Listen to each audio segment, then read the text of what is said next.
Jo lielāks auga grūtniecības vēders, jo vairāk sāk sāpēt mugura. Šie vārdi pazīstami teju katrai mammai, tāpēc viens no svarīgākajiem veidiem, kā parūpēties par savu veselību, labsajūtu un arī pienācīgi sagatavoties dzemdību procesam, ir vingrot.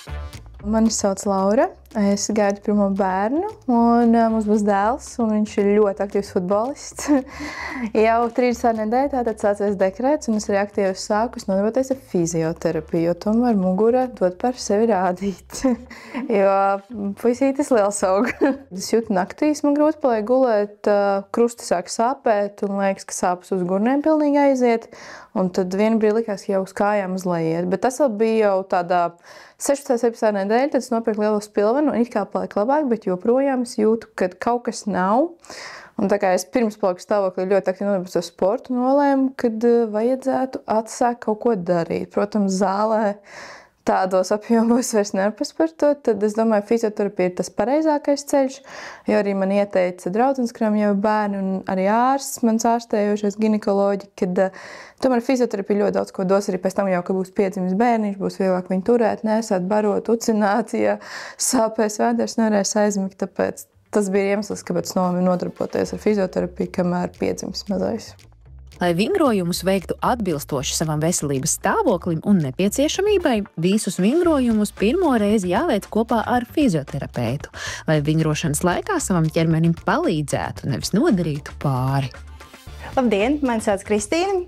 Priecājos jūs satikt, esat atnākusi uz grūtnieču nodarbību. Kādas jums ir sūdzības? Jā, labdien, mani sauc Laura. Es esmu 30. grūtniecības nedēļā. Un es ievēroju pēdējos mēnešus, ka man ir grūtāk naktīs gulēt, jo krusti grib sāpēt, un tad ir tā sarežģītāk pagriezties no vienas puses uz otru, arī no gultas izkāpt. Un arī ilgtermiņā sēžot, es jūtu, kad astes kauls grib sāpēt. Un tad attiecīgi arī tā kā vienmēr bijis ofisa darbs sēdošs, vēl papildus liekas, kad sprandā ir tāds saspringums radies pa šo visu laiku. Sāksim tad ar elpošanas vingrinājumiem. Abas rokas būs priekšā un pa vienai lēnām uz izelpu atpakaļ, ieelpa priekšā un maina izelpa, ieelpa.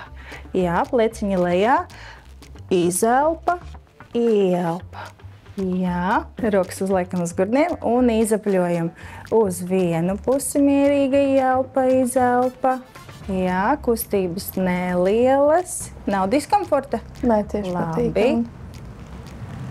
Jā. Un mainām uz pretējo pusi.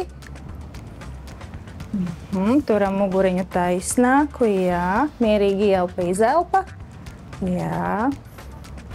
Nākamais. Abas rokas saliekam priekšā. Ieelpā ceļam augšā. Izelpa laižam lejā. Ieelpa caur degunu un izelpa caur muti. Kad iesildīšanās izpildīta, laiks pārvietoties uz paklājiņa. Abas pēdas ir gaisā un taisam vaļā izelpā celīt uz augšu un ieelpa lejā. Jā, muguriņu visu taisi saglabājam, papēžu kopā, izelpa augšā, ieelpa lejā. Jā, kā mugura? Es pilnīgi arī pat naktīs nezinot, ko es daru, mēdzu šādas kustības veikt. Jā, tā kā pilnīgi dabiski prasās. Jā. Četrāpus pozīcija un liekam rokas uz bumbas šādi. Jā, liekam virsū, celīšu vaļā. Un tātad uz izelpu mēs virzam rokas drusku uz priekšu, te visu pastiepjam, ieelpā drusku apaļāka mugurajā. Izelpu uz priekšu, te atver, atbrīvo visu, ieelpa atpakaļ. Grūtnieču vingrošana labdabīgi ietekmē pašsajūtu, mazina muguras sāpes un palīdz cīnīties ar krampiem, mazina depresiju, ja tāda ir, un uzlabo asinsriti. Grūtniecības laikā svarīgi ir saglabāt esošo fizisko formu, lai ir vieglāk tikt cauri dzemdību procesam. Un, protams, vingrot var jebkura grūtniece, kurai ir dota zaļā gaisma no grūtniecības uzraugošā speciālista. Ieteicamais vingrošanas daudzums ir minimālais 2 reizes nedēļā, ja papildus tiek veikts arī pastaigas svaigā gaisā vai nojošana. Var vingrot gan zālē, gan arī nodarboties ar ūdens vingrošanu. Pie mums var droši nākt uz grupu grūtnieču vingrošanu vai pieteikties individuāli. Grūtnieču vingrošana pozitīvi ietekmē pašsajūtu, mazina muguras sāpes un palīdz cīnīties ar krampjiem un uzlabo asinsriti.